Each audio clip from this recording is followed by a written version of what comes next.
Kent won for the first time this season. The Spitfires opening their NatWest T20 Blast campaign with a 7-run victory over the Sussex Sharks in Canterbury.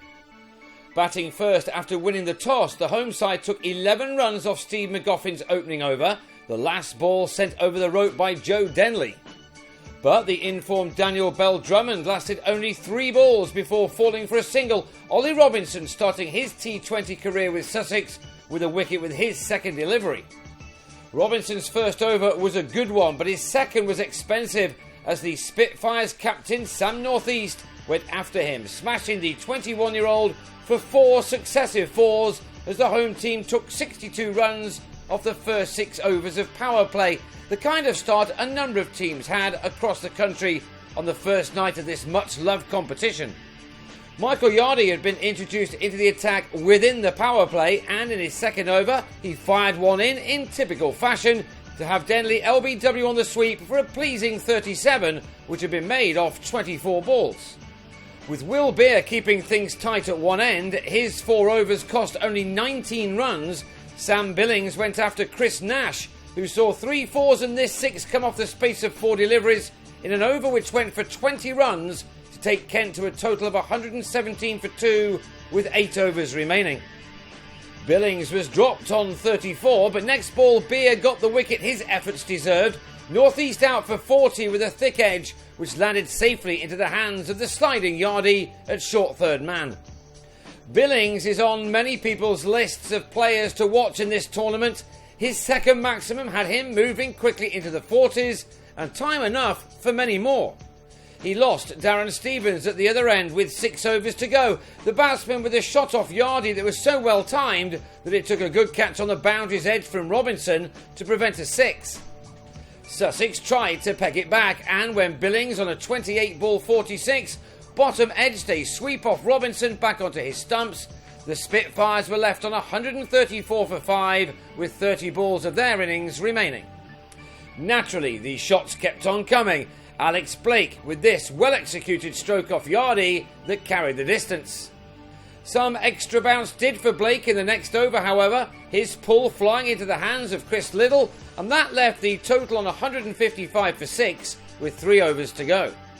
Matt Coles took the long handle to Liddell but holed out to Robinson, who was having a busy night with the ball and in the field.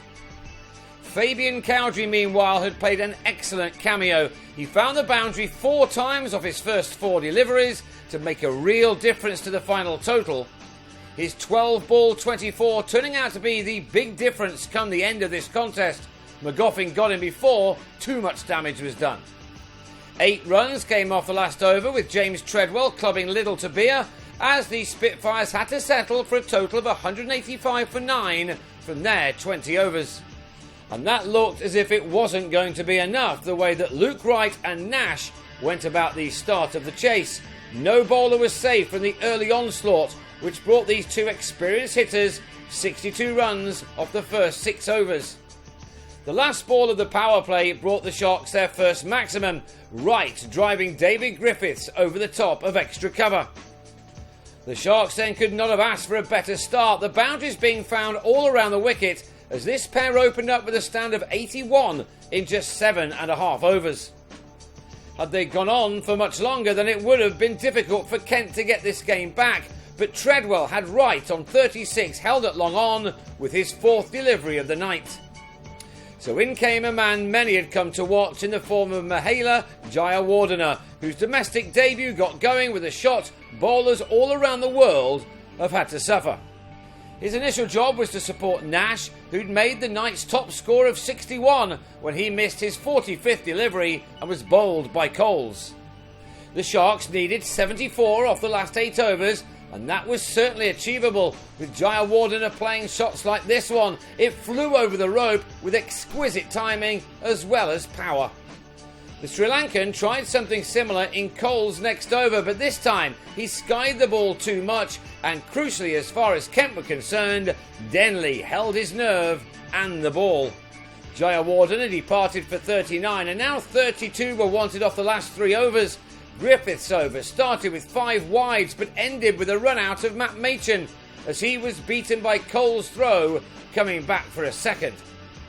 Now 22 were required from 12 balls, but Mitch Claydon's last over of the night turned out to be the match winner. 3 came for the first 3 balls and then Ben Brown edged behind. Next ball, Beer drove to Cowdrey, whose catch at mid-off just about secured the result. Claydon's 2 for 29 left Craig Cachopa to find 18 off the last over, but in spite of this boundary off the third ball, he and his team fell short.